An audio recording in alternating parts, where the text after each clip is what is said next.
Hi guys, okay, so the other day I went out with a couple of my friends to go shoot a long exposure shot. This long exposure shot is quite fun and quite unique. Okay, I wouldn't say unique, a lot of photographers have done this, but it was something I've been wanting to do for a long time as a photographer, and I finally got to do it with a couple of my friends. You guys should guess what is it. Okay, basically you guys can always see from the title of the video, right? Okay, basically today we're gonna do still photography, alright? We're gonna do still photography, and I'm gonna bring you guys along for the ride. And I'm so excited to show you guys the photo as well, right? So today I'm gonna bring you guys for the adventure and teaching you guys how to edit your still photography shots. Alright, let's go.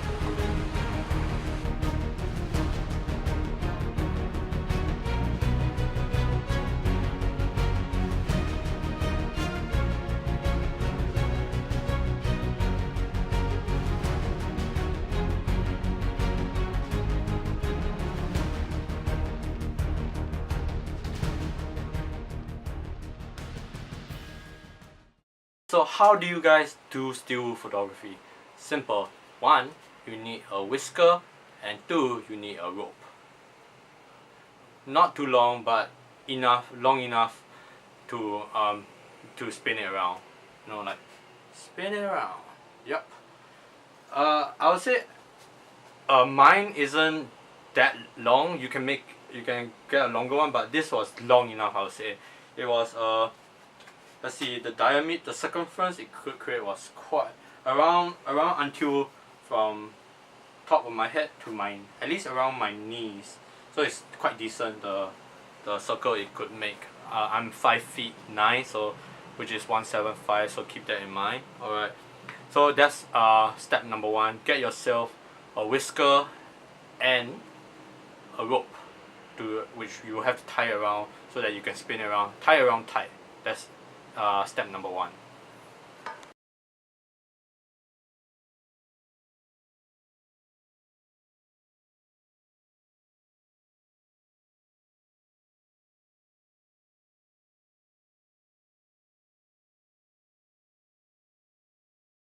Step number 2, keep in mind on the area where you're going to be doing this still photography shot, because it is a dangerous form of photography. As you're spinning the whisker, sparks will be flying everywhere and anywhere, and so the last thing you want is to set your friend on fire and set any area on fire, because I don't want any of you guys to go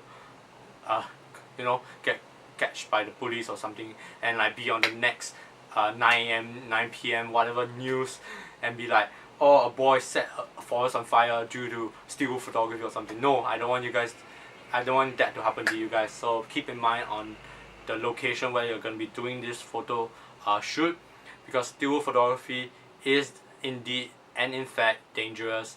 So yeah, know the area you're shooting, do your research, find a secluded area where you can shoot this.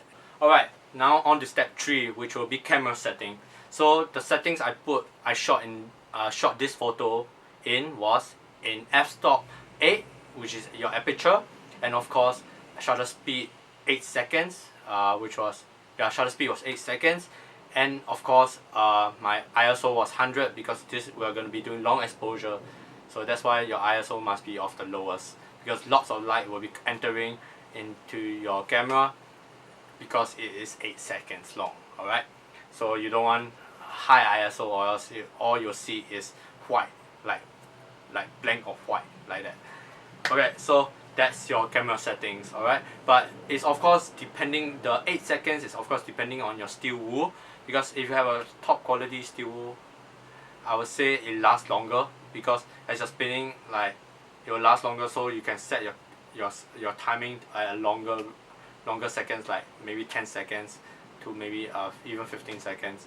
But my steel wool the sparks didn't last that long, so that's why I put at least only around 8 seconds long. That's how long I put my camera settings in. Alright, so that's the shutter speed.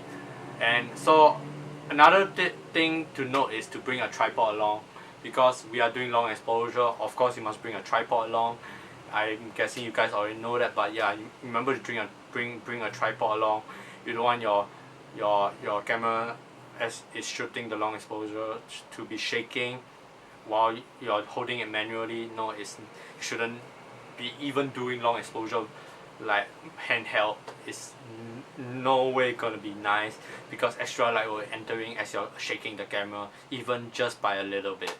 Step number 4, I would say this is somewhat subjective, but it's just to help with make your photos more nicer and more creative, is to always bring like at least a 3-man team, go along with a 3-man team to a 4-man team for still photography, because just nice I brought along at least 2 other friends of mine, so there are 3 people in total who could help me with this still photography, which was a lot of help, and which did a lot of wonders when you have more people along to help you with such a shot. Because actually I would say bring a model along as well, because I would say try shots like that where you can position a model in front, have her hold her umbrella, and have a guy spinning behind her, and it can create wonders to your still photography shot.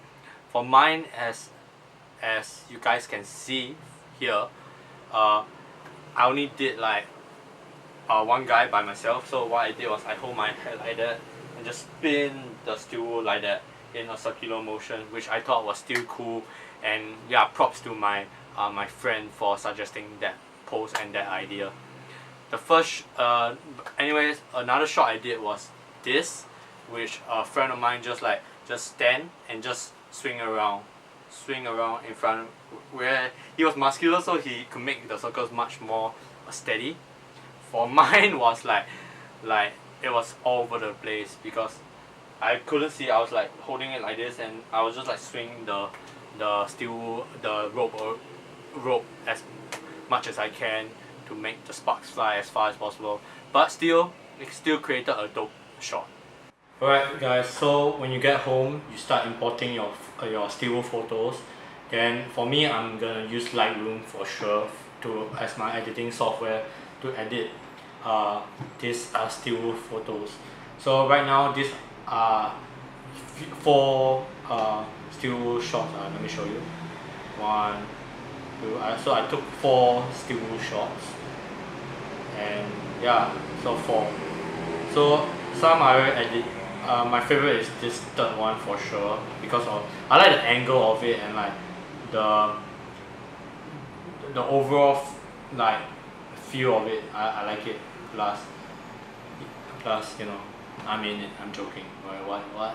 Okay, so how do I edit this shot? Okay, so basically before, this is how it originally looked like. It looked like this originally. Alright, so okay, not that nice, right? Okay, so how do I make it from this to this? Okay, simple. So let me first show you guys how. So let me just reset this. So I reset it. So basically what I first do is when I open up my Lightroom, this is the picture I want, right? First, I would say I'll go to basics first, and I'll increase the exposure up slightly a bit. Then I like a contrast in my photos as well, so I'll increase the contrast up a bit. The highlights, let me just see. Okay, I'll increase the highlights. You can see, right, as I'm moving the highlights to the right, the white part of the picture increases tremendously. So I don't want a lot of that to come out, so I might just decrease it a bit. Shadows, let's just see. Shadows, just a bit of the shadows. White, of course, it will just like particularly target the white area, so I don't want to do much with the whites. Blacks, just a bit, I guess. Alright, and plus I like to increase my clarity of the photo a bit. Like 25 should be fine. The vibrance, yeah, increase a bit. I like to saturation a bit decrease, I guess. I'll decrease it a bit.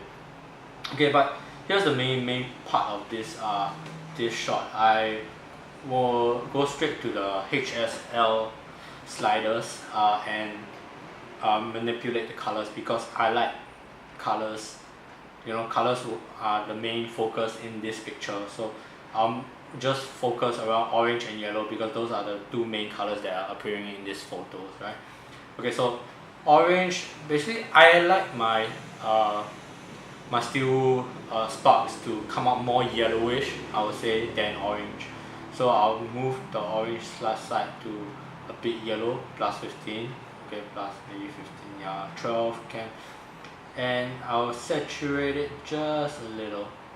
I like to luminance, basically it will brighten up your color a bit, so I would like to increase it a bit. Then yellow, I'll go to the yellow, then I'll make it a bit more yellow, because I like my sparks to be yellowish. See, so if you want it orange, of course you move to this side of the hue, but I like it yellow, so I'll move it to this side, so just nice like that. A bit of saturation, why not, and a bit of luminance. Not a bit. I'll decrease the luminance because I feel like it's like the white. I don't want the white to be my main focus, so I'll decrease the luminance a bit. Let me just see. I don't. Okay, this is what I like to do usually with all my photos. Usually I like to go to lens correction, and usually I press this too because it will automatically fix the composition of your shot in a way. It make it more, I would say, more pop out. It just makes your picture more in a way more nicer looking, like the dimensions and all that. That's why I like to usually do lens correction. So yeah, so that's all. It looks so much better now. So basically it went from this to this. Yep. So that's all for the editing. So wait, let me show you guys a side-by-side view as well. Alright, isn't that nice?